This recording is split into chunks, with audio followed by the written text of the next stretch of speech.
So let's run down this Matt Gaetz situation. Pretty interesting, huh? That interview with he and Tucker was one of the more awkward things I'd ever seen. Especially the part where Gaetz tries cozying up to Tucker about some dinner they had last year, and Tucker says, yeah, I don't know what you're talking about. Anyways, I really liked Matt Gaetz. My personal thoughts are I don't think there's any validity to these allegations of him, traveling with some 17-year-old girl and having sex with her. But I don't have all the evidence. Apparently, he's a pretty well-known playboy in Florida. I guess he's engaged to some girl now, but... So basically, about a year ago, somebody made an allegation that Matt Gaetz was, doing this with this 17-year-old girl.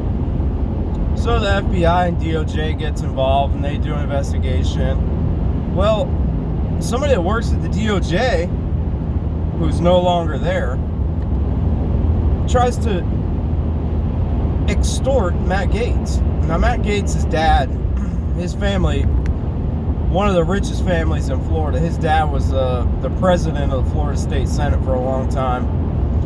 So they're trying to extort $25 million out of Matt Gaetz to make these allegations go away. And this DOJ official, Matt Gaetz named him in the Tucker interview, and also the law firm that he works at now. $25 million. So Gaetz, they try to contact Gaetz' father about the $25 million and say, we'll make this go away. And if your son gets convicted of any of this, we can get Biden to pardon him. It's just crazy stuff. So the dad and Matt Gaetz go to the local FBI and say, listen, here's somebody contacted us saying they can make these allegations go away, and they're trying to extort $25 million out of us. So the FBI has the dad wear a wire for this meeting, and he did. So the FBI has all these recordings of these guys trying to extort the Gaetz family. The New York Times runs an article with these allegations and trying to detail the story. The day before, Gaetz' father is supposed to wire this money.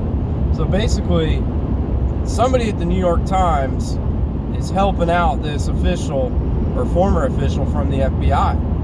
Because if that FBI official would have received that $4.5 million down payment, that's a major crime. So that former FBI agent, I don't know if he's an agent or a lawyer, contacted somebody at the New York Times and leaked the story and said, you need to run this.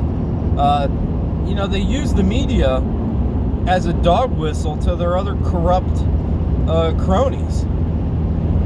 Because I'm sure the feds have been maybe phone tapping or certainly tracking what this guy was doing, trying to extort Matt Gaetz. So it's just a crazy story. And really what it is, in my opinion, Matt Gaetz is he's a rising star in the America First movement. Not just the Republican Party, but he's a Trump-like guy. He's a fighter. He's smart. Young, good-looking guy, very well-spoken, patriotic, constitutional, fights hard for the Second Amendment down there in Florida. So he's part of this small group of Trump loyalists that are going to keep the America First movement going. He and Jim Jordan, kind of Ted Cruz, Josh Hawley, and I think, the media is going to use this just like they did with Russiagate. There's no validity to it, but they're going to use it basically as a baton to keep beating Matt Gaetz with as he gains more and more popularity and momentum, potentially for a presidential run in 2024. So, Matt Gaetz called on the DOJ to release in the media these recordings of somebody trying to extort him, because that would basically exonerate him in the eye of the public. And this all started under Bill Barr. Bill Barr's DOJ. So anybody that says that Bill Barr's DOJ was,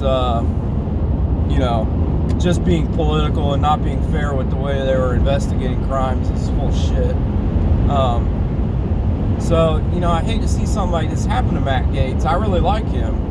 And they can put stains on your record, It doesn't even matter if they're true.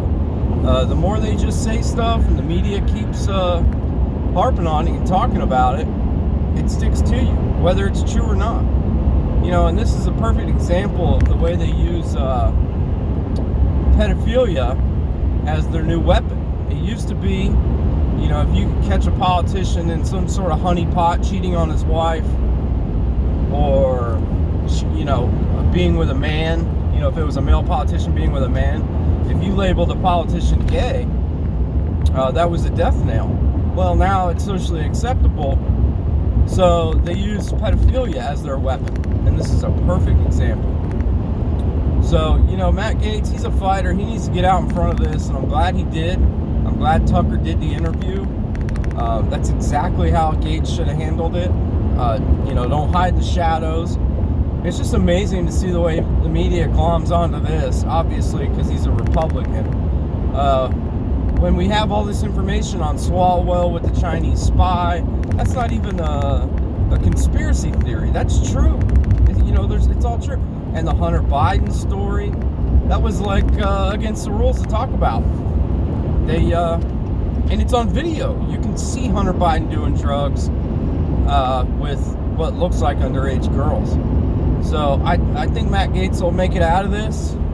It's unfortunate. This will be a stain on his, the way the public views him, especially the public that's not really paying attention. They just don't want to hear anything about anybody. They hear it and they go, oh yeah, that's that guy that was with that 17-year-old girl a few years back. So we'll see if the DOJ does the right thing and releases some of this tape to exonerate him. I don't feel very good about that. But also I read an article yesterday that YouTube is running a pilot program to limit the amount of dislikes a video can have, or not show the amount of dislikes. So when the White House or Joe Biden or Jen Psaki has a press conference and they speak to the media, the ratio of dislikes to likes is it's absurd. They'll have like 500 likes and 10,000 thumbs down. So what does YouTube do? The good little soldiers they are for the maniac Democrat baby killers. They do their bidding for them. Oh, the dislikes are making you look bad. Well, we'll just get rid of them. You watch next, will be the viewer count. They won't show the viewer count. You watch some of these White House videos of Biden talking, and they have like 800 or 1,000 people watching. Guys like Steven Crowder, who just got suspended from YouTube again for nothing really. He gets 50, 60, 100,000 views on his live streams. Maybe even more. I don't know. I know he's got 5 or 6 million subscribers on YouTube. So it's just the tech oligarchs doing the liberals bidding for him to make him not look bad. The supposed most popular president of all time. They need to shield the amount of people that thumbs down anything he does. Derek Chauvin trial, I've been trying to pay pretty close attention to it. It's interesting for sure. I'm not sure how I feel about it or what the jury's going to think about the evidence so far. What I have noticed is the disparity in representation. The state of Minnesota, the prosecution, they've got a different attorney for like each witness. They've had a different attorney, different aspects of the case. Like yesterday they had a tech expert that went all over how the body cams work, and they went through each officer's body camera and showed the footage. So they have a lawyer specifically for that. And then they had a different lawyer for each of the witnesses yesterday that were witnesses to the event. And Chauvin's got one guy, one lawyer, who seems all right. I guess he's all right, but boy, like I said, the disparity in representation is pretty shocking. I guess the police union is paying his Derek Chauvin's attorney fees, so you'd think he'd have a better group of lawyers, but not looking good. And I'm not sure how I feel about that case. It's you know, there's more to the story than just the knee on the neck. You know, the drugs that George Floyd had in his system, you know, there's half an hour of footage of George Floyd struggling and fighting the cops and yelling and screaming, and apparently he has a pattern in past arrests of this whole stunt he does where, you know, the words coming out of his mouth don't match the actions of his body. He'll sit there yelling and screaming, you know, I'm not a bad guy and I'm not trying to fight, while he's fighting. So this is kind of his MO, and these cops were familiar with him, or at least Chauvin was. But then again, you watch the video and kind of that last minute or minute and a half where George Floyd is just not responsive, not moving at all, and Chauvin's knee's still on his neck. Didn't look good. But, you know, it's heat of the moment situation, and I'm glad I'm not on that jury, I'll tell you that. Because if they decide anything other than Derek Chauvin is the devil, this country's going to explode again, just like it did last summer, maybe even worse. So that, I think we're going to have a long trial. They're being very particular, which they should be. But like each day, they're only getting a couple witnesses in, and they got a long way to go. They haven't talked to any of the medical professionals. All they've gone through is a couple witnesses that were on the scene and a tech guy they went through yesterday. So I think we got a ways to go here for this trial. But we'll see what transpires.